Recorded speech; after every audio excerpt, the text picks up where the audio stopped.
members. And I'll just wait for Lloyd to jump onto Instagram. We have... Yep, got it. G'day, Adam. Adam's just joined as well. Excellent. We got a town planner for our development site that we've got for sale at the moment. Hey, Lloyd, there you go. Excellent. Lloyd's coming on today. We'll just let him connect up. Ah, there we go. Perfect. Hang on, what's happened here? Lloyd, we Yes. get him in. Okay. I think that's worked. Cool. Let's see if he's on. Is he there waiting for Lloyd to accept that? Oh, there you go. Excellent. We may need to, I might need to take the audio off Zoom. I think we're getting there. Hey, Tegan. Great to have you on. Turn the audio off. If you turn the audio off on your laptop. Just so there's no feedback. So just turn the Yep, got it. Okay, everyone. So, everyone on the members site, which is here on Zoom, because I keep looking at people. Zoom, members site, this is the growth program. You know what we're looking at. Rikatua, good to have you on. We're looking at this site behind me. You can see the site, just under 1,300 square. It's for us to go through and have a look how we do it, how people develop. So this is the main focus for your growth, is looking at renovations, developments, all that sort of stuff. One of the members in the group, in the growth program, has this site. As you know, his strategy was to talk to his neighbor, which is the one on the corner, and they've come up with an agreement, signed exclusive agreement with me to look to sell it. So I'm using all my vision partners, including Lloyd here, to work through this and see what we can come up with that will help a potential buyer. Okay. So Lloyd, I don't know what's happened to your program, but you're either upside down or not sure. But we can just live with that. It might sort itself out. What's it doing on your phone? It's just like absolutely not working at all. So, okay, maybe I'll send you another invite. Let's try that. We've got the time. Remove, and we'll just see if you can come back in. We've got Bruce. Hey, Bruce. We're just having a look at development site. We've got Lloyd here from Property Change, and he's town planner in Melbourne, and he's going to give us. Let's get on to there and have a look. Give us his review. So we had the builder last week. We've got Lloyd this week. The builder is really on his site review. Okay, we've got Lloyd here. Let's have a look. It's freezing. And it doesn't freeze on a pretty image either. That's all right. We might have to drop the live Instagram. Let's have a look. Anyway, I'll drop you out of that because it seems like it's. There we go. I can leave it on me. They can hear you. I can probably almost do that. I wonder if that'll work. No, that doesn't really work, does it? How does that work? Yeah. I have to drop the live. Can you hear me? Love it. Where is he? Anyway. I won't play with it anymore. Let's get on to it. Okay, so Lloyd, thank you for coming on. You can get rid of the phone. Yeah, good. Oh, okay. I better turn the sound on. There we go. Are we good? Is that? Can you hear me? Yes. Okay. Yeah? Take two. Let's do it. Hey. Yes. You want to get rid of it? Just turn off Instagram now. Okay, so Lloyd, thank you for coming on. You can get rid of the phone. All good. Okay. I better turn the sound on. Just turn off Instagram, and Lloyd. Mm-hmm. Yeah. Yes. Okay. Take two. Let's do it. I don't know what's happening. Just turn off Instagram now. Just turn off your phone. Is your phone still on, Lloyd?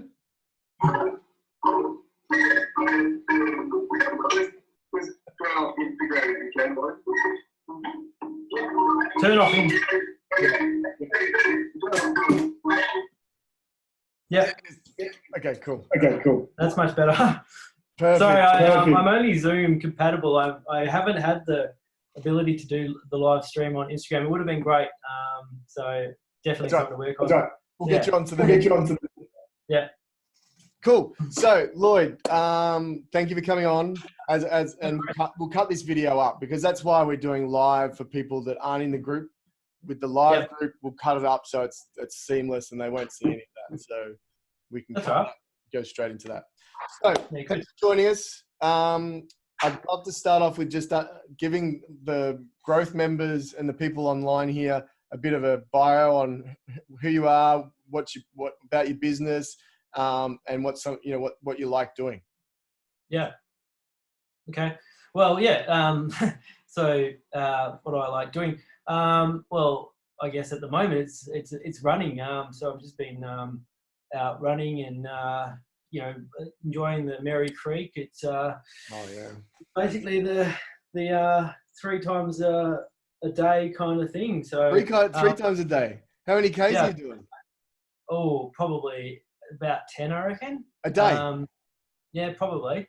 So I've got a little puppy. So Joey and I we go out there and he can go off lead most of the way. So basically it's like having bush in the middle of Melbourne. Merry Creek's magic, isn't it? I just love it. What sort of dog have you got? I've got a little Whippet. Oh, fantastic. His name's Joey. He's like a blue-grey kind of dog. So, he's named after a kangaroo, actually, because he's got Joey leaping capacity. Yeah. I love it. We'll have to go running. I've got a border collie, so we go running a lot, but on the beach road. Okay. So I'm always looking for new spots. We'll swap soon when all this stuff's over. That's good. So tell us about Property Change. So Property Change started in end of 2017, and it came about because of a need for me to try to get a little bit out of just the town planning space into, I guess, a lot around this kind of work. So in the acquisition space and also in the development management space, I guess, in terms of handing over to builders and getting a complete picture of the development game. So I essentially I suppose wanted to be more out of just writing town planning reports, and that's a core part of my business. But it's understanding those other 2 sides of where you fit in the process. That I guess is what I wanted to explore. So the last couple of years has been pretty much in that space and involved in like kind of acquisitions like this side and seeing those kind of transactions take place and the interaction that the developers have in that space, and it's just a fascinating space to be in, and then obviously dealing with builders at that other end as well. So if I understanding that, I guess my background is not just town planning. I've got a property degree, so a lot of my contacts are in that kind of property space around valuations, around development, and also sales. Knight Franks, Colliers, those kind of they're the people that I studied with, and asset management. But obviously, I don't get too involved with that space. So that's, and I mean, Property Change is essentially you think about your business name and you're like, okay, well, what would I call a company that does town planning? And then I started to think about change and the dynamic of change, because it's very scary for people in that kind of that space. They're kind of like neighbours or dealing with those interactions, or I suppose and having to massage those, or trying to work out when someone might have a valid objection to something, or okay, so we really need to be on point with this, or maybe back away a bit if they've got some even, for example, another town planner that might be representing them. So you're coming up against another town planner in that space, which, you know, obviously that's when you go, okay, well, yeah, I've got to work with them, or you know, and but taking it back to a human element. So, you know, having coffees with the neighbours in local coffee shops and negotiating outcomes. I've done so many deals that way because it relaxes it. It's not on a developer's term, it's not on the neighbour's term, it's in a mutual setting, and it's a Melbourne way. So, you know, yeah, the coffee shop negotiated outcomes. They work. They work. Yeah, They so work. yeah. And I love how property change now sticks in my head. Like you're changing property. You know, it's Yeah. right. Yeah, I suppose one of my, you know, future, like I'm always like working on understanding change, and you know, like I want to be doing more reading in change dynamics, and, you know, fixing kind of like, you know, okay, well, you know, if you're changing something, how you want to change it real quick, as quickly as you can, because, you know, people, if you drag out the process, you basically you know, it really does impact on people's well-being. So a quick change is a good change. Yeah. And for both parties, I guess. So Yeah, you know, definitely. I like that. Hey, Generate Property. We've got some guys that have just joined while we're talking. So Lloyd, 13 to 15 Franklin Street, Huntingdale. We had the builder on last week. He pointed out a few key things that he's conscious of. Yep. It's a different lens. Yes. You're the next person in the rank that I usually go to when we're talking about these development sites. Thank you for having a look at it. I appreciate it. Now I've got a couple of questions for you around that. I'm guessing you reviewed it and everything, so I really appreciate your time on that. So can you go a little bit into about the planning policies that are overlaying this property? Yeah. In general as well. Yeah. So the way I've been taught to look at properties from a planning perspective is to look at the entire town planning scheme. So you're not discounting any part of it, right? So you're starting off, you're looking at, so a town planning scheme is structured in a way where you've got your state planning policy that sits at the front, right? So understanding where the site sits in terms of Plan Melbourne is probably the first step that you should start to look at. Plan Melbourne is a really good document around just identifying the site. So with this site, it's kind of sitting between the Monash University and the Huntingdale Activity Centre. So it's kind of like between two really key activity centres in Plan Melbourne. Yep. And you kind of, you know, like you're looking at the 20-minute neighbourhood. So that's a really important document. I think anyone should get their head around in terms of planning policy. To start with, like, position the site in its context. And I mean, John will talk next week, I guess, about, or later this week, I think, but he'll talk about the context plan. So, you know, you're starting to put all this document, all this information that I'm taking and putting it into a plan for the planner in council. So that, you know, neighbourhood context plan, or probably more of your bigger context plan is put in as a first page, I guess, to your document. So then you're going from that into your local planning framework. So the local planning framework, you're putting it like, so that 21 policies, right? So you're going from your 10 policies to your 21 policies for MSS, and the MSS is talking more specifically about this site. So, and what's MSS stand for? Municipal Strategic Statement. So that's kind of like your, okay, well, what is Monash's goal? So yeah, Monash, strategic goals, where they want to head with the whole municipality. Yeah, that's right.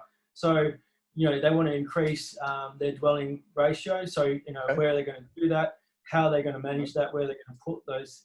And possibly, you know, if you're looking at this site, you're looking at it going, okay, well, yeah, they want to put that in areas which are close to activity centres, which are close to, you know, your universities, which are, you know, well positioned, close to activity, close to, you know, major roads, railway lines, those kind of things. So positioning the site in terms of MSS as well, which is directly related to the Plan Melbourne. So that's kind of like the first couple of things that I would be looking at in terms of the planning framework. And then so next you're going down a little bit in terms of. My mic is just fallen over. What's that? My mic is just fallen over, so I'm just putting it back. Sometimes those things happen. So, sorry to get your train of thought. So after the MSS, then you work your way down into the planning code. Is that the next? Or yeah, the basis of the so you're going from your 10 policies down to your 21, which is the MSS, and then you're going to the 22s, right? So they're the local planning policies. So they all relate to each other. So they all talk to each other as you go down. So bigger picture, little picture, but the little picture then kind of emerges a little bit more clearly as you get into the 22s. So Monash has the 2201 policy relating to neighbourhood character. They break it up into north and south. So this one's in the southern region. Okay, good to know. Yep. I suppose within neighbourhood character, you're also starting to. Well, I think you're looking at the interrelation to the zone as well, right? So how do you, when you bring in the zone requirements, so general res, max height 11, 3 stories, all these kind of places where developers start around garden area, maximum site coverage. They're all part of defining a neighbourhood character. So the bigger picture is set. You're starting to talk about the numbers now. You're talking about 75 square metres of SPOS, 35%, 35 square metres, that is SPOS, minimum dimension of 5. Those kind of things. Or you can, they've actually, there's an amendment that just come through a couple of years ago with Monash that all these requirements came out of, and I can, if someone wants to have a separate conversation about that, I'm happy to do, but probably not something I want to go into too much information on today. Yep. But there's a lot of talk about the POS, SPOS, and the dimensions and how rigid they need to be applied. So there's a lot that in reviewing this, I look at a lot of like VCAT cases as well. So you can see where council might not be exercising discretion, but VCAT is. So they're saying, okay, well, in relation to the dimension of the SPOS, it might be that, in some cases that could be less. Or you could say, okay, well, the total area isn't achieved for a couple of dwellings. That's okay because it's got a northern aspect, and there's plenty of if you look at the area, there's plenty of public open space in the area. Yeah, it's everywhere. It's all over the place, isn't it? It's a great spot. Yeah. And between the university and the community areas, there's a lot of space out there. So just to clarify there for the members, sometimes council says no, but people like Lloyd understands that there's a bit of flexibility there, and if there's a case that can be made at VCAT, then that can be overruled. So don't always go into council. And I know when that was a trip for me when I started, was that when the council says no, I'm like, oh, well, I can't do anything. But that you can go to VCAT, and people like Lloyd know what things can be flexible and what not, so that there's a chance that it'll get overruled in VCAT. Yeah. I think that's like the crux of it is that, you need to have a look at what has come before you in some aspects, right? And because the benefit of VCAT is they keep a documentation of all the decisions that have come before. So if you're dealing with a barrister, you're dealing with someone that's, been like, they're going to tender all these decisions up to VCAT. Say, oh, hang on a minute, you need to, like, obviously in every case it's based on its own merits, but if you put forward all those cases and you go, okay, well, there's some discretion here. Why not? I mean, obviously there's no discretion in relation to garden area. So that's something, and I've heard some debates around garden area and whether an eve is included in garden area and all these, like technicality things that haven't been well defined in the scheme. And you get some case law around that coming through as well when you face these kind of issues, so you can refer to that. But it's just a really good place to start.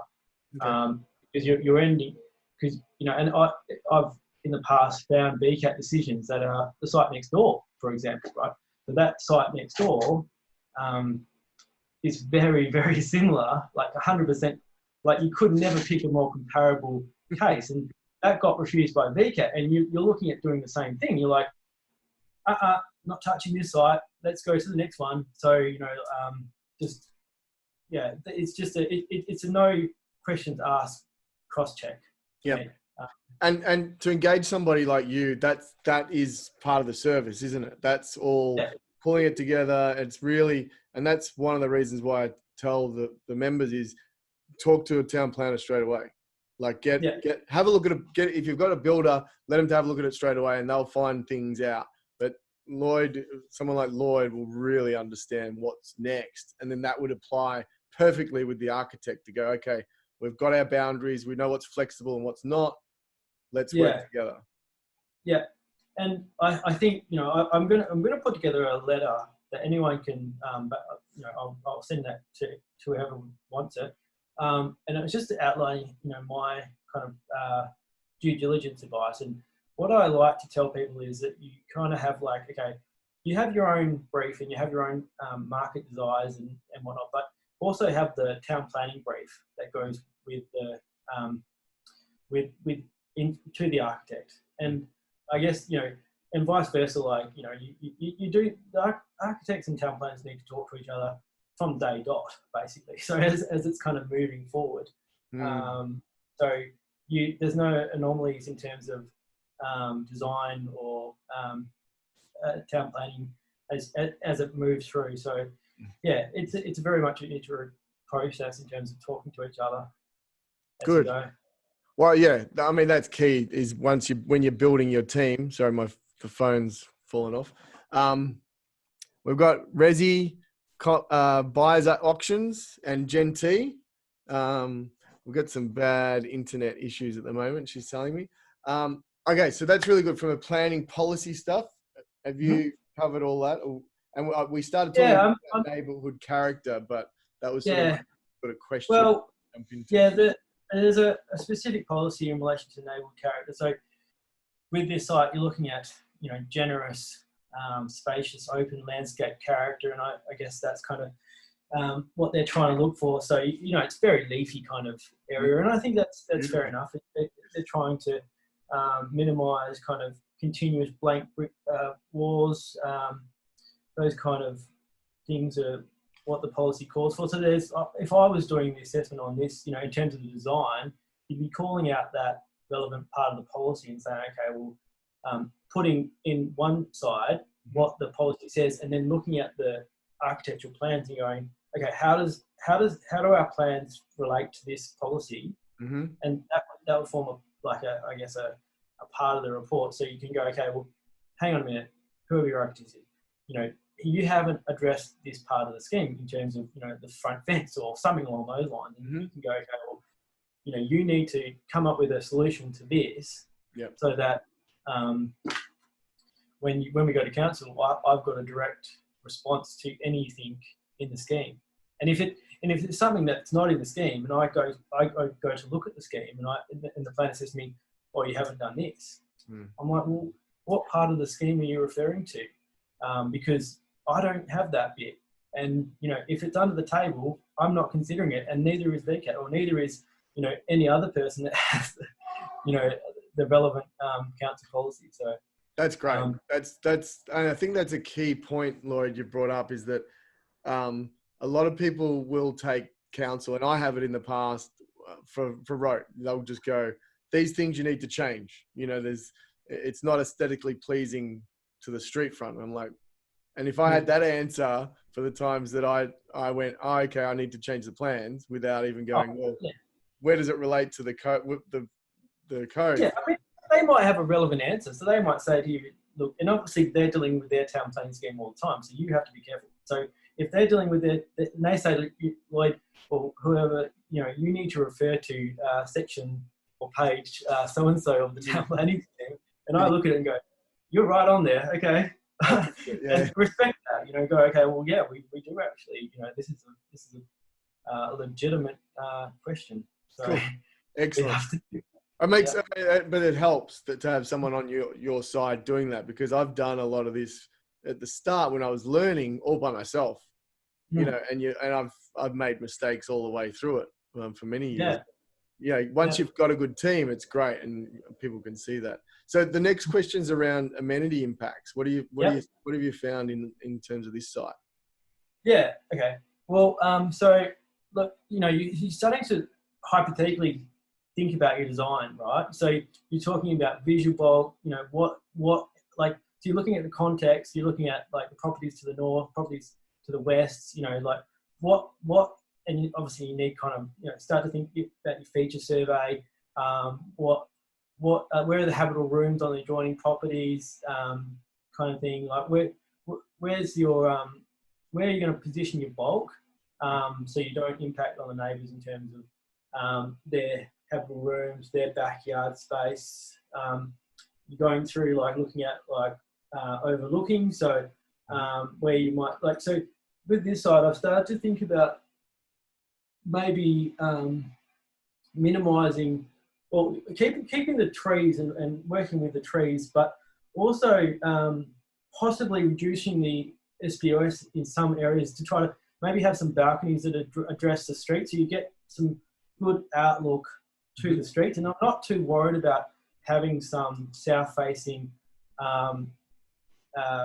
balconies possibly addressing the secondary street, because it's not a bad street, and we've got some access issues on that boundary as well. So you know, there's some ability there to be flexible around having possibly some of these kind of active spaces. Well, I won't really talk too much about reverse living, because I don't really like, the discussion has been that, you know, it might not be appropriate for this site. So you kind of want to keep your outdoor areas, but not technically comply with all the SPOS and POS provisions under the scheme. So it will come down to a little bit around discussion around the design with the architect. And then obviously you're looking at open. So if you've got your balconies addressing the street, you can really open up to the street and have some really active kind of space. Especially with those trees. We've got jacarandas on there. We've got a massive jacaranda on the back, which just turns purple at, you know, this beautiful tree here. I'm not a weatherman, but that's magnificent, you know. Yeah.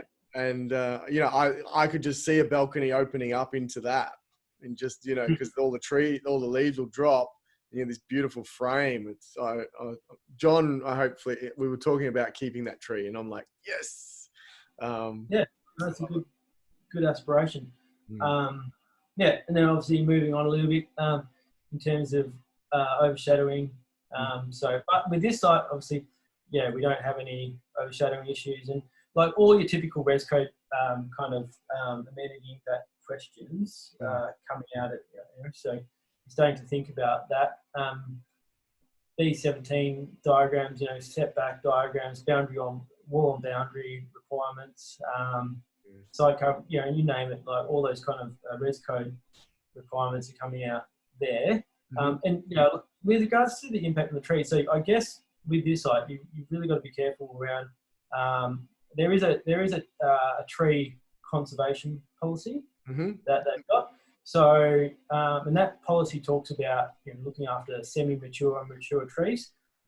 So the council's likely to use that policy in relation to retention of those trees. So that policy needs to be addressed. I would recommend, but you know, it would probably be beneficial if someone was purchasing the site to get an arborist to look at those trees and how, you know, the TPZ to those trees, how much, obviously, you know, the 10% is the rule of thumb, but, you know, I've known we've got more than 10%, you know, based on a route investigation. So, yeah, those kind of things should be called out straight away around your future building envelope, yeah, particularly around those trees. I think there's two that we saw in the backyard of both of them that the diameter of the width of the tree may be under that. But we've got Kelly coming on at the end of the week, who's an awesome landscape gardener, and she's looking at vertical gardens and stuff. So that'll be something we can negotiate. Like if I need, I hate cutting down trees, but if I have to, then we can replace them with native vertical gardens and, you know, low maintenance, low water gardens as well. Yeah, the arborist report will detail the TPZ, the dimensions of the TPZ in them, and the you know, whether the trees are worthy of retention. Mm-hmm. And you know, so that forms part of your site plan, I guess. And you can work out your maths on the basis of that. Mm-hmm. Canopy spread, you know, that's also something that I'm dealing with regularly around, you know, whether you've got some cantilevering of your site, but you know, you might be within the canopy spread, but you're not within the TPZ. So you're kind of negotiating with trees and working with them. I love that. I love yeah, that. it's good, isn't it? Yeah, that's awesome because that big tree there, the guy Craig, who's in the growth team, he said that whole street, both sides of it, had those beautiful trees, and it's the last one.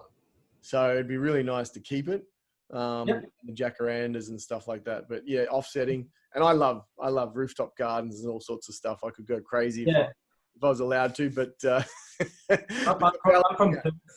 I worked in Perth as a junior planner, and trying to, like, that city is not as good as, like, they basically just bowl the whole site and just start again, and then they put in these products that are non-responsive to the site and the context. And you know, I think Victoria does things a lot better in relation to trees, and also the BPP is very good document. It's very well structured and easy to navigate once you get your head around it. Okay, good. I found, you know, you look at like Tasmanian town planning schemes or West Australian town planning schemes, they're all over the place. You don't know where you need to go to do what. When you're a consultant, you've got to, you know, there might be some back pages that, you know, I mean, there's also within the schemes, there's with Victorian schemes, this is quite an important point. There's at the end of each policy, there's a section that talks about incorporated documents and reference documents. So the difference between an incorporated document is it's incorporated into town. So it might not be sitting there, but it's incorporated, right? So that is part of the scheme. But then you've got another thing called reference documents, which is not incorporated in the scheme, but helps to inform the scheme. So those two things, you'll see them at the end of the every policy, and it's just a basis for working out that relevant part of the scheme. So when they're doing the scheme amendment, that would be going, okay, well, do we need to incorporate a structure plan? Or it's not relevant to this site, but just a quick note to say, you know, if you want more information in relation to, say, neighbourhood character, this policy, there's no incorporated scheme, but there's Monash Urban Character Studies, Monash Neighbourhood Character Guide, Monash Future Housing Directions Paper. So landscape guidelines for multi-unit developments, Neighbourhood Character Review, Plans Fit 2015. So those documents, and then you can, on the left-hand side of the policy, you've got, under the policy reference, you've got a date, and then you've got a reference number. So that if you want more information in relation to how the policy came about, you can just refer to that, and you know, you can chase more and more deeper around a particular issue if you want to. But it's actually to get your head around it so you know what's best for that site, isn't it? It's all about they're putting these guidelines in to tell us what they want in that area and how to do it the right way so that we can get a smoother transition through to council plans and permits. Yeah, I mean, it's a bit about trying to understand, because a lot of the time the planners, you know, they might not have been in that council for long. You don't know whether they're experienced or not. You've got to, you might get a council planner when you ring up and go, they might go, they might not really want to talk to you. They might have something, you know, that's outside. They just want you off the phone, basically. So, and they're just going to say, okay, we'll refer to this policy, and then, you know, maybe flick you the document and you can try and work it out for yourself. Yeah. I mean, you might get some good planners that will really talk you through it. I personally don't really find that in council. You know, you basically, if you ring up a council, they're going to just send you the relevant document, and yeah, I mean, they might talk you through it, and they might that's a really good town planner in council, and they're the ones you want to try and keep hold of. Yeah, keep hold of. Yeah, I love that. Hey, we've got build images on. Hey guys, this is the site we're talking about. So, and Lloyd, I think that hits on me. I found if you know I'm going into council a lot on a new site and having a talk to the town planners, and I know they're not allowed to say yes, but they're allowed to say no, and you've got to be careful of that. They will never say yes. Well, they never have said yes to me. And I say, can I do this, this, and this? And they're like, we can't answer yes. But you can't put 3 stories on this site. You got to be very diplomatic when you're working with them. I think I got really high creep in council, because if you just did what the manager wanted, and I mean, you get some planners in council that will question everything with the management. They'll say, but this is a really good application, and we should really be. But the management's like, well, no, because we're balancing that with the political agenda, and this is the way that the council wants us to act. In which case, we still have to refuse it, and so it's like, you just have to like. I kind of that's. I mean, I did enjoy my time in council, but it's very much a learning experience around. You are there to facilitate the political agenda of that council. Yep. And if that council wants to take the fall, I think Casey might have had something recently, or, I mean, you see it from time to time where, that's the council's decision to take the fall on that matter. Like, I mean, councils have been dissolved over planning issues because, they're too onerous around their political agendas. And I have a lot of...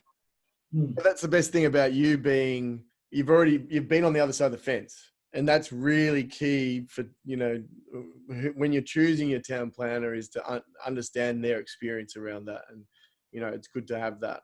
So we've talked about trees. Was there anything else you wanted to talk about trees before I get into the next? I don't really, I mean, I just, I suppose, like I said, look, Kelly's coming on board to talk about landscaping and how that kind of, existing vegetation will talk to some new vegetation. I think a landscaping plan, it is necessary to have it, and start to talk about discussion, and it does help. So that's I mean, I suppose that'll come out in the mix. Not much else in relation to that. But it sounds like you're recommending we may need an arborist report as well on top of that. I think so. I would be engaging an arborist to just give a preliminary investigation in relation to the site. And just call out the TPZ, so that will inform the site context plan or the site. So, that's good. Very beneficial. Okay, the next important thing would be parking and access. I know we talked to the builder about some access issues. We've got access issues. Yes. Here somewhere. But tell us about that. What did you discover? Well, I suppose. It's pretty set. So you've got, we're probably looking at some sizable townhouses for the site. So, you're looking at family houses. So you're looking at double lock-up garages. And I don't really think we'll be looking to vary that in this context. I think it's, we'll be providing those kind of bigger houses. So you want to provide a double lock-up garage in this context, I think. So you've got two cars, and how you do that in terms of tandem arrangement or side by side. I suppose, and look, I kind of think that we would be probably trying to run as many as we can in terms of separate accesses from the street. But that's the best thing about a corner block, isn't it? So we don't need a driveway. We can have everyone coming off the street, which is great. And I think that's like, if you think about the way that will interact with the market demand, it's, if you start to, like, I mean, we did a site in St Kilda where we had like an access way in the middle, and this was my solution to this. It worked really well. It's on Barclay Street. It's under construction right now, actually, and it has an access. It's a narrower site, but you want to try and minimise your driveway dimension. So the best way to do that is to try to get as many cars off that one access way as you can, and have a space. But this site, I think, just lends itself a little bit more to the singular access for the townhouses. So just food for thought around access arrangement. Okay, good, Yeah. excellent. Any other issues around access? You can see there, it's pretty flat. It's pretty. Yeah. But some of the issues. No, I don't think so. And I also don't think we'll have any challenges too much. Right? Like sometimes you would start to think about maybe if you had some access issues around modifications in relation to driveway dimensions, or fitting in a say a smaller, like a B85 template, or so you've got a small, like you might have, like, cause people, you can modify access arrangements to get variations on the basis that a person is using that car bay more regularly, in which case they then they get used to dealing with it. So I've got a site in Clifton Hill, Fitzroy North, that we're dealing with, which has a B85 template run over it, and you kind of, it's a real tight site, but because the person will get used to that, they might have a smaller car, they can kind of get in and out more easily. So you can, in those cases, you get some sweat pass done, or some traffic advice at that kind of point, I suppose. Or if you want to modify the width of the garage, or the access way in some capacity, you start bringing a traffic consultant just to do some simple sweat pass, and they're not that expensive. Yeah, I like that. And so we don't need a traffic consultant on this one. Hey Knowledge 2020, good to have you on. At the moment, we're looking at having all the driveways off the front. Yes. Yeah. And so those turning circles and those issues you were just mentioning. We don't have any big road issues with the site. So no forward gear arrangements. So that's a positive. Cool. Yeah. What about getting onto sort of acceptable levels of eternal amenities? That's probably the other key thing. We're looking at size of townhouses. What have you? So, well, I mean, I'm probably going back to this kind of POS kind of these POS requirements, and I probably already touched on that kind of before. So how the dwelling is going to function on this site, and I guess I am trying to really open the dwellings up to the street as much as you can, but not as a backyard space, because I still think you really do want to get some good sized backyard space, because that's really attractive. Well, you can see, if I move this over here, if I sit over here, you can see there's that's the back of the block there. So there is it's quite a long front there. We can do a lot of stuff with it, and also down that side as well. The end of the block's just about there. So we've got quite a lot of frontage, which is great, and also a lot of depth. So I like that idea of having the backyard as well in the leafy green sort of area. So that's good. I think like you start thinking about whether you should and the reverse living product.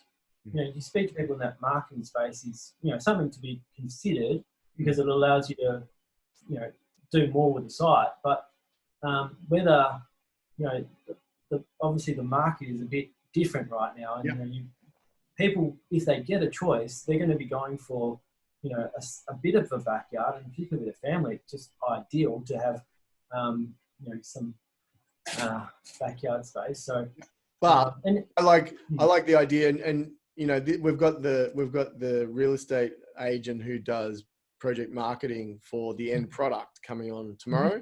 So Yep. I can see him maybe, you know, advising one of them opening up Yes. into that canopy, which would be just magnificent, or opening up to the jacaranda at the back. And that frames that whole lifestyle of, you know, the young executives, they don't need a backyard, they can just drive in, go up. And the other 2 or 3 could be a better appeal, because they'll appeal to the retirees as well, because they don't want to go unless we put an elevator in, and then it'd blow the budget. So they're the discussions we can have. Like, we can have maybe one or 2 in there. Alicia, hey, from Orbit Homes, good to have you on. Excellent. So I guess that wraps it up, isn't it, Lloyd? Is there anything else you wanted to add about the site? I think, I mean, it is like that, and those kind of last minute things. They're all the, you know, so you know, storage areas. You kind of like, you know, if you've got a clear, if your access way to the, you know, your pedestrian access way to the street is clearly well defined. You know, you're hitting all the septic kind of design out crime principles around interaction with the street, and those things just resonate so well when you get a proposal like that in council. You're going to go, okay, well, you know, it ticks off on all the boxes. You know, it's just there's it's not a no-brainer, but it's pretty much like, you know, and you present it and you market and you sell it to council, you know, as being, and it complies with everything. There's no way that they can go around and go, hey, it doesn't comply. But, you know, like, I mean, yeah, who knows sometimes, but, you know. If we get them, you get some strange responses, don't you? If you've got it everything, you've crossed everything, you know, what more can you do? And you've got a pretty report, and and it's not just a pretty report, but it's actually a report that talks to all the relevant provisions, and it doesn't skip over anything in terms of, you know, like, you don't miss, like, if you're going for a variation for something, you're spending a lot of time. I mean, I've seen some reports which have gone for variations, but they've skipped over everything else, and their argument is that it complies with the balance of the town planning scheme, so therefore should have a variation. Like, but I don't think that's how, you know, if you're going for a variation for, say, a 75 square meter SPOS, you're addressing that, and you're going, okay, well, what is the decision guidelines around a variation in that instance? You're spending the bulk of your report addressing that, and then it's just a kind of a fait complete that you've complied with everything else as well, but you've addressed that. So, you know, and if someone says to you, okay, well, you know, have you addressed the SPOS, and you can go, okay, we'll refer to section X of the report, and you can start talking about that. So, which is great. Yeah, that's good. Had fun today, Dax. It's been good. Yeah. So, Lloyd, thank you. And look, to the members, I hope you've got a lot out of it. I've got a lot out of it. Lloyd's an expert in this field. As you can see, he's been on both sides of the fence. He's picked up some really key points, which is fantastic. We're going to cut this video up, so you've got a copy of it in the members site.